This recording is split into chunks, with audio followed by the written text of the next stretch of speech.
घूंघट। अरे गौरी, ओ गौरी, सो रही हो क्या अभी तक? मेरी जेठानी जोर जोर से चिल्ला रही थी घर के आंगन में खड़े होकर। तभी मैं भागती हुई अपने कमरे से निकली और बोली, दीदी आ गई मैं। जेठानी बोली, तुम्हारा नाम गौरी है, तुम रानी नहीं हो।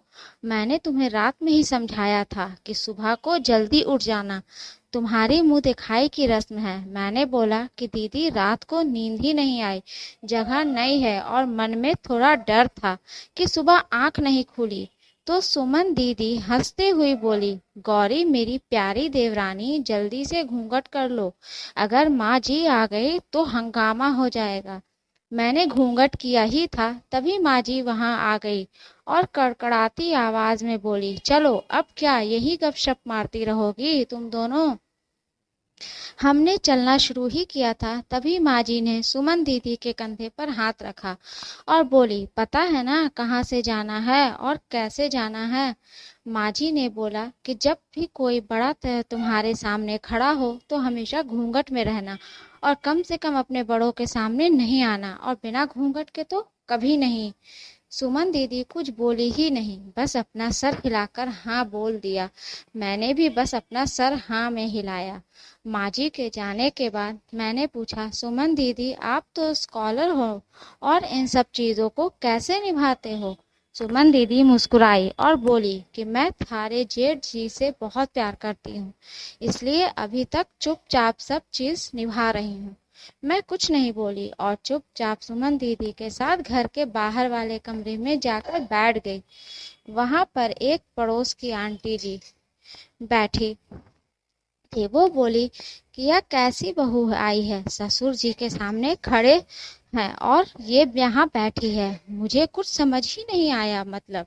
सुमन दीदी बोली कि आंटी जी अभी नई बहू है, यहाँ के रीति रिवाज सीखने में थोड़ा समय लगेगा। सुमन दीदी मुझे वहां से उठाकर मेरे कमरे में छोड़ गई। 6 महीने यूं ही छोटी छोटी चीजों में बीत गए।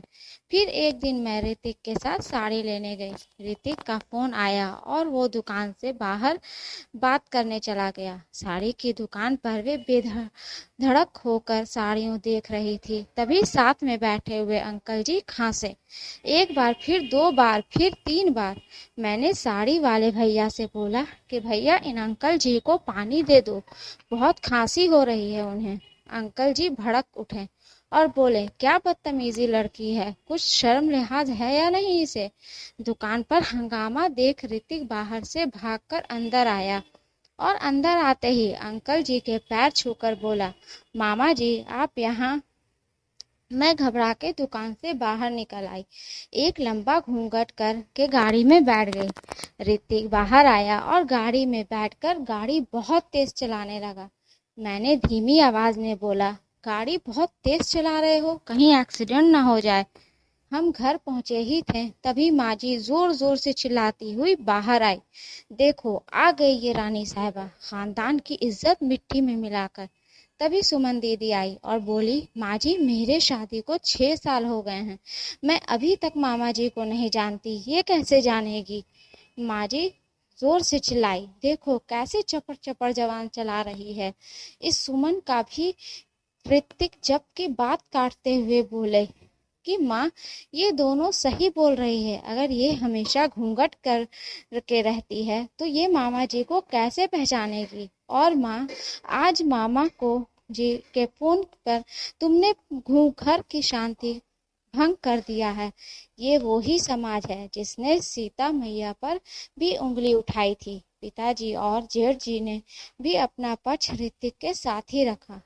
माँ जी थोड़ी देर सोचने के बाद वापस सुमन दीदी और मेरे पास आई और बोली कि तुम दोनों को अपनी मर्यादा पता है, मुझे उम्मीद है कि तुम कभी भी मेरा सर शर्म से नीचा नहीं झुकने दोगी।